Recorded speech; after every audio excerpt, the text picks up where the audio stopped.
obviously confusing to someone who's not accustomed to the fish finally shooting back.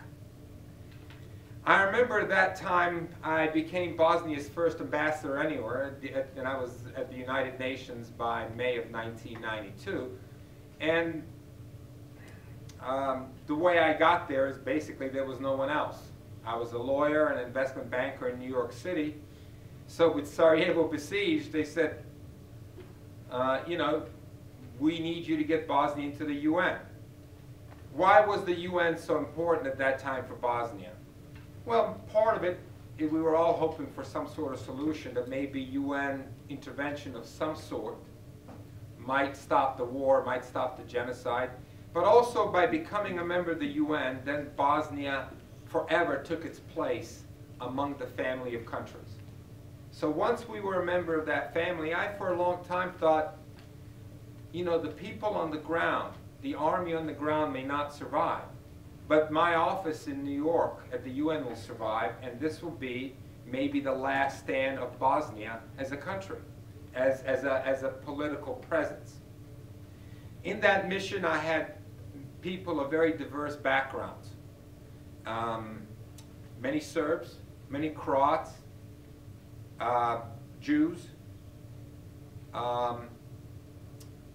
one guy from Africa, from Ghana, a couple of guys from Asia. In other words, we took people who weren't even Bosnian as volunteers. But why? Because we wanted to make sure that every event that involved a UN commission, and there's many of them, there's various UN committees, many UN events, I wanted to make sure that at each of those events there was someone sitting there representing Bosnia. So when an African gentleman ended up representing Bosnia at some of these events, a few people said, "You're sure you're not from Botswana?" And there was, and I'm not joking, there was a few times that people say Botswana and Herzegovina. But that was part of it, is because we wanted to make sure people understood we were open to everyone. And to this day, I hope that I'm still holding out that premise, even though I think Bosnia has managed to live up to much lower expectations. We thought, for example, Bosnia would be, in many ways, a catalyst for resolving the Israeli-Palestinian conflict. I spoke at more synagogues than I spoke at mosques. I spoke at churches, from evangelical churches to the AME in Washington. I spoke at Martin Luther King's old church. I spoke at events at colleges like this where the Islamic and Jewish student organizations came together to sponsor us.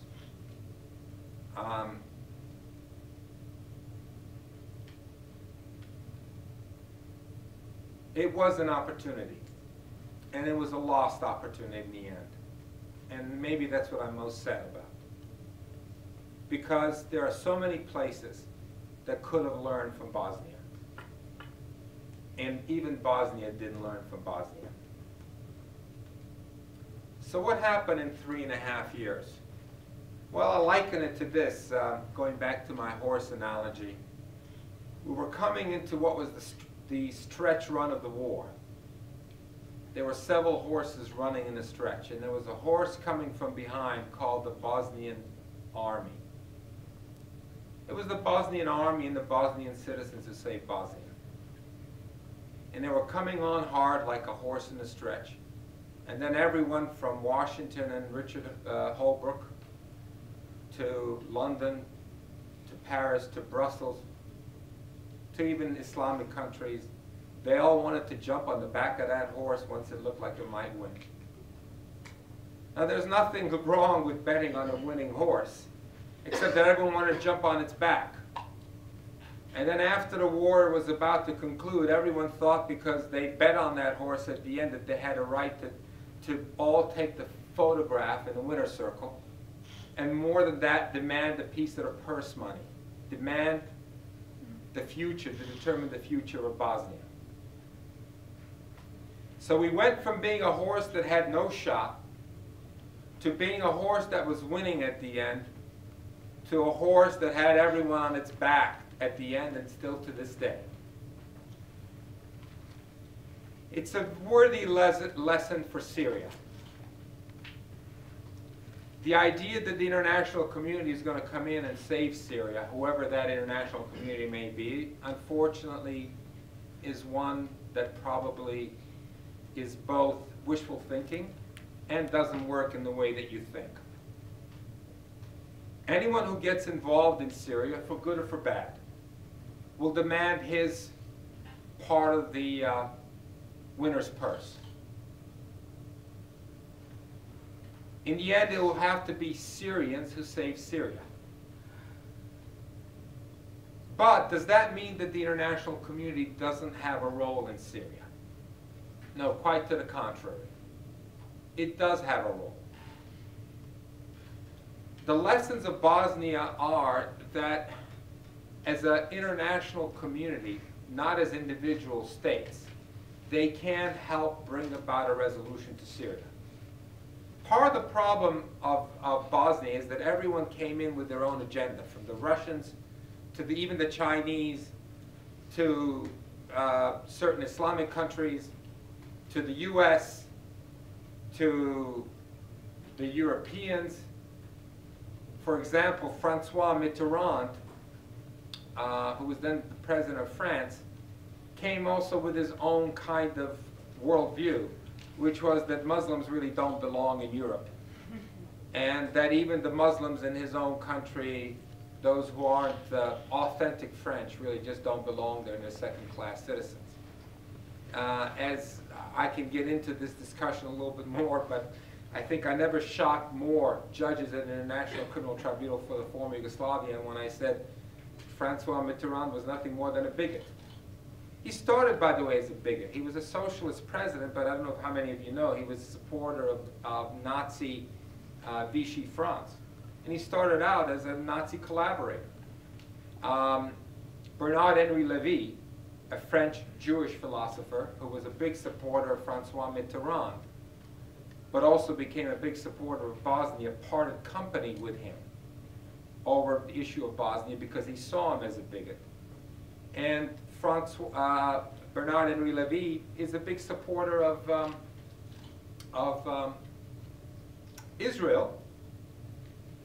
So the contradiction doesn't exist there in terms of being a supporter of Muslim people when they're suffering and being a supporter of Israel.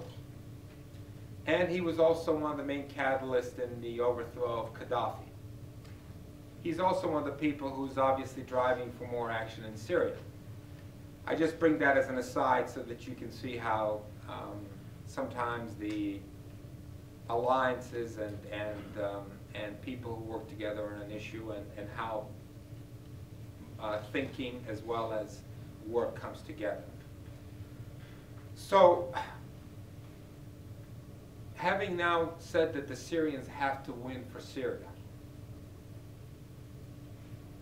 what does that mean?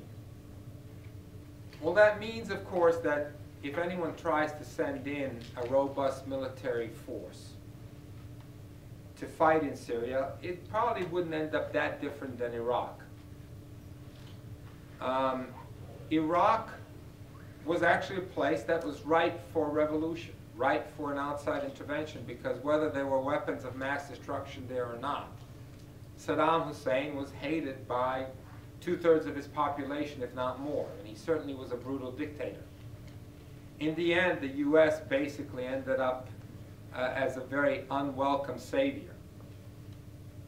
Part of it, of course, is that when any foreign power comes in, particularly a big power, including the US, in most instances, because you speak a different language, because you have a different culture, different perspective, and because most of the soldiers who come with this liberation force are very young men who are trigger happy, things don't quite work out as you would like to think. 20-year-olds who are worried about their wives or girlfriends back home, and now it's also women, of course, who may be worried about children and husbands back home, they tend to first worry about saving themselves, not about who they're shooting. So they end up shooting a lot of innocent people. When after the war the US and other NATO forces came into Bosnia, it's different than Syria in part because the war was really finished, in part because there was an agreement on paper, but also in part because in all of the former Yugoslavia, the US always had a very good reputation. Unlike in many, let's say, Arab countries where they're always seen through the eyeglasses of what's going on in the Middle East conflict, and increasingly, of course, through this idea that there's a civilization or religious global war going on. But, and I'm going to try to stop pretty soon because I'm sure there are many questions, so I want to give everyone just a bit of a flavor, and I'm really giving you a very broad overview, and I'm sure you can pick at all of these little pieces and we can engage then in a very constructive way. What's different, though, today about Syria than what was going on in Bosnia is that there is something, there are certain institutions, something like the responsibility to protect. It's a UN notion. It's something like humanitarian intervention.